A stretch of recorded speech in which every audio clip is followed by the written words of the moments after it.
Teman sarankan bila masih bingung, oh ini masuk generatif atau vegetatif ya, kita pilih pupuk. Assalamualaikum warahmatullahi wabarakatuh. Semangat pagi sahabat-sahabat Amadets Farm semua dimanapun berada. Saya doakan semoga hari ini teman-teman semua mendapatkan perlindungan dari Allah Subhanahu wa Ta'ala, mendapatkan kesehatan yang optimal, kebahagiaan dan juga keberlimpahan hidup. Pada kesempatan kali ini ada chat dari teman, dari pelanggan istilahnya, atau dari teman-teman semua menanyakan bagaimana perihal pemupukan pohon kurma. Sekalian untuk menjawab pertanyaan itu, maka saya membuatkan video ini agar teman-teman juga bisa menyimak bagaimana cara pemupukan, apa sebenarnya itu pemupukan pada pohon kurma. Sebelum membahas lebih lanjut tentang pemupukan, kita juga harus tahu arti dari pemupukan itu apa, teman-teman ya. Pemupukan adalah pemberian nutrisi.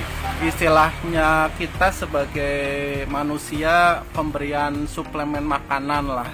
Tanpa nutrisi atau makanan ini juga kita tidak bisa melangsungkan kehidupan, karena makanan adalah sumber dari kehidupan. Demikian juga pupuk, teman-teman. Pupuk adalah nutrisi yang dimakan oleh setiap tumbuhan, khususnya perihal kurma.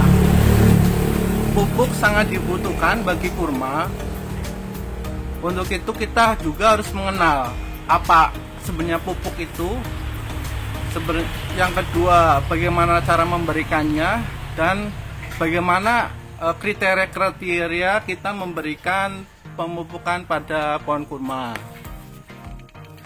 Pupuk ada dua jenis, teman-teman ya. Yang pertama kita kenal dengan pupuk organik. Pupuk organik adalah pupuk yang berasal dari alam, seperti kotoran hewan. Kotoran hewan apa aja?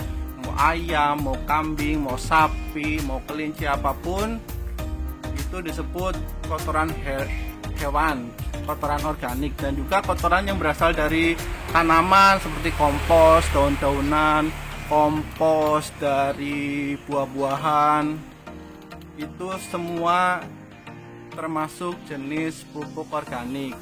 Sedangkan pupuk yang kedua adalah pupuk anorganik. Pupuk anorganik biasa disebut dengan pupuk kimia ya. Pupuk anorganik adalah sebuah pupuk yang dibuat oleh pabrik penyedia pupuk. Dia merupakan sintesis. Kurma dalam siklus hidupnya dia membutuhkan banyak sekali nutrisi untuk hidup dan juga untuk pembuahan. Kurma membutuhkan unsur makro pada pupuk seperti nitrogen, fosfat, kalium, dan juga unsur-unsur mikro yang harus dipenuhi seperti natrium, boron, klorida, serta yang lainnya.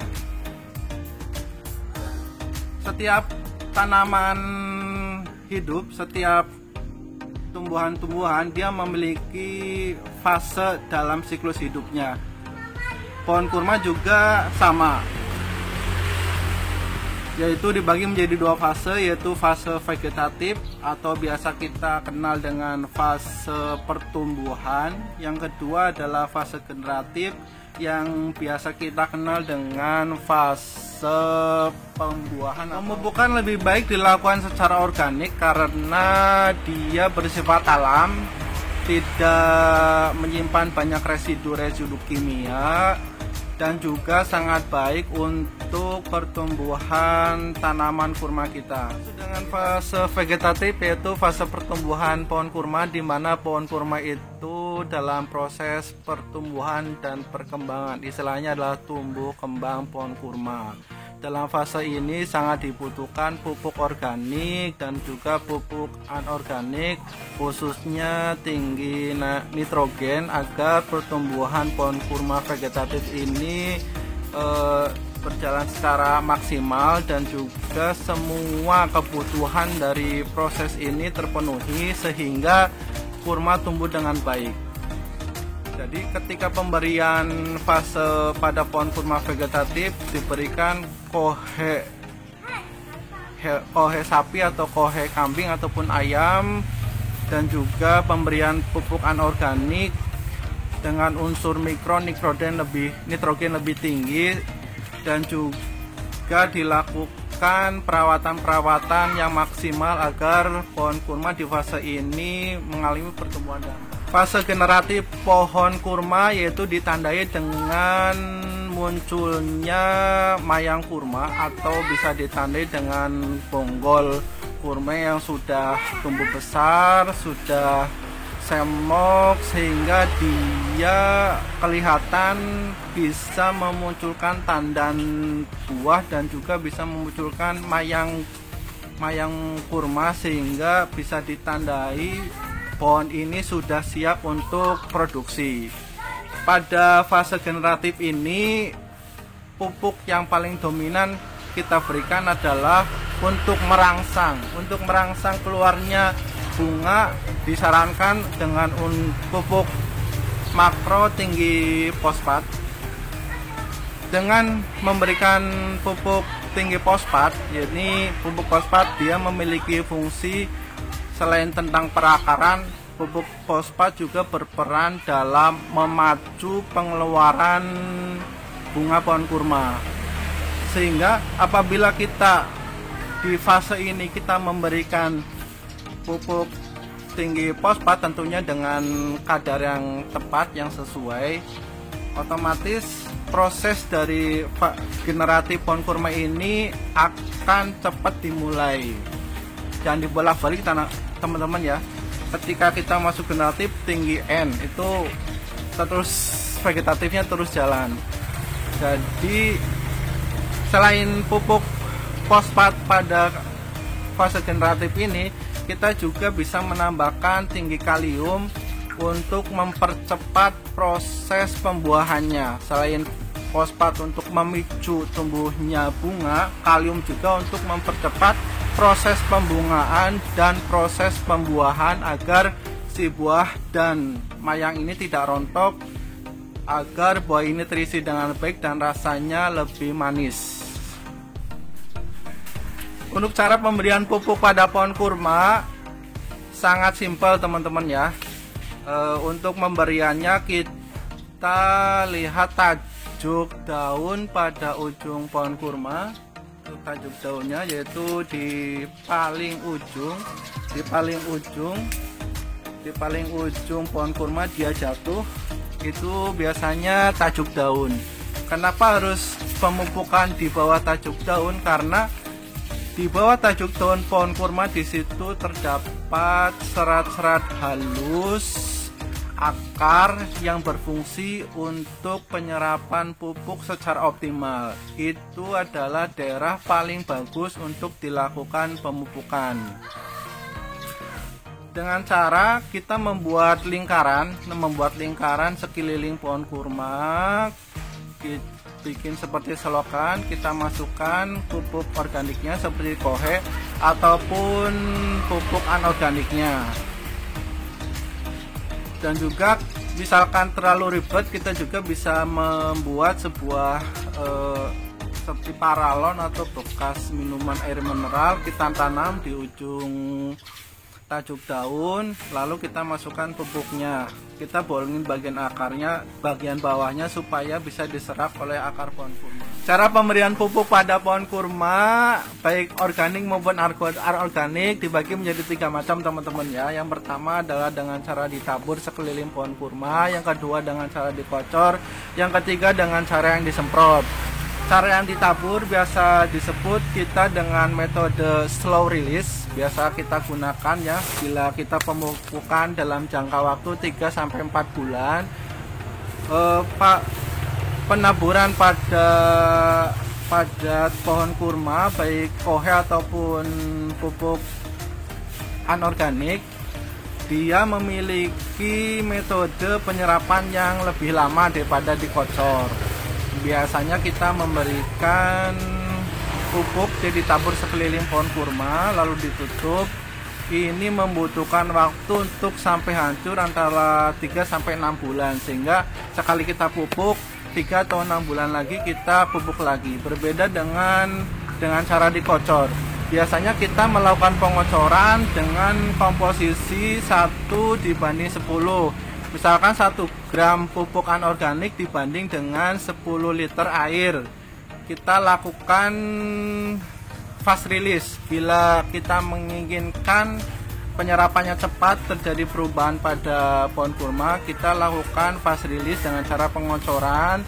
Misalkan kita mengambil 10 gram NPK, kita larutkan dengan 100 liter, kita kocorkan ke pohon kurma tiap 1 minggu atau 10 hari sekali.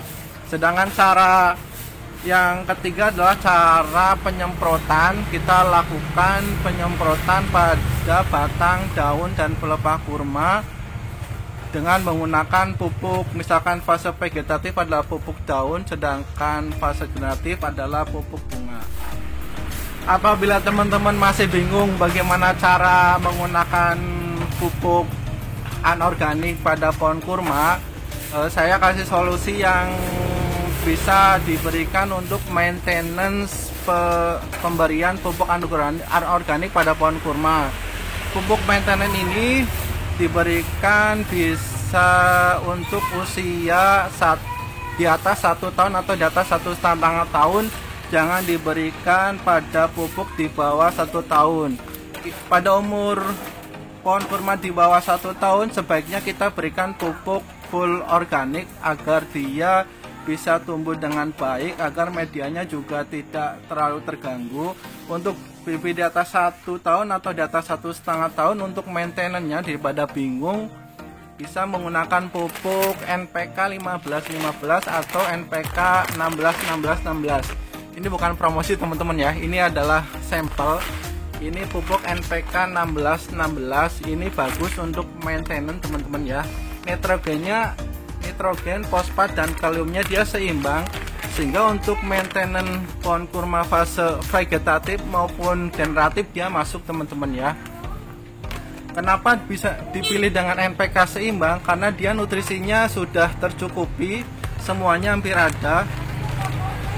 Nitrogennya untuk pertumbuhan dia seimbang, fosfatnya untuk merangsang pembungaan seimbang, sedangkan kalium untuk melengkapi semua itu juga seimbang.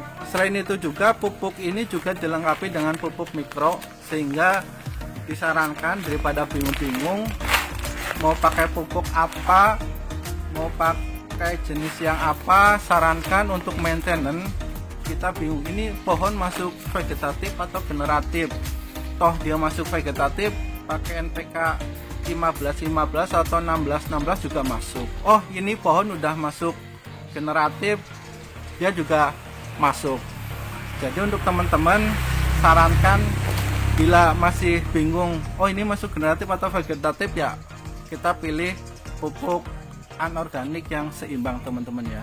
Demikianlah teman-teman gambaran singkat tentang bagaimana cara pemupukan pada pohon kurma, cara pemupukannya, dan bagaimana cara pemberian pada setiap fase pohon kurma. Mudah-mudahan bisa memberikan pencerahan pada teman-teman semua. Apabila teman-teman masih kurang jelas, silakan komen di bagian bawah. Mudah-mudahan bisa kita angkat lagi menjadi tema Amadeus Farm selanjutnya, sehingga bisa menjawab pertanyaan dari teman-teman. Ingat teman-teman, pemberian pupuk jangan dibolak-balik, sehingga pohon kurma dia mengetahui jati dirinya dia sudah di siklus yang mana. Semoga video ini bermanfaat bagi teman-teman. Terima kasih. Assalamualaikum warahmatullahi wabarakatuh. Salam Amadeus Farm.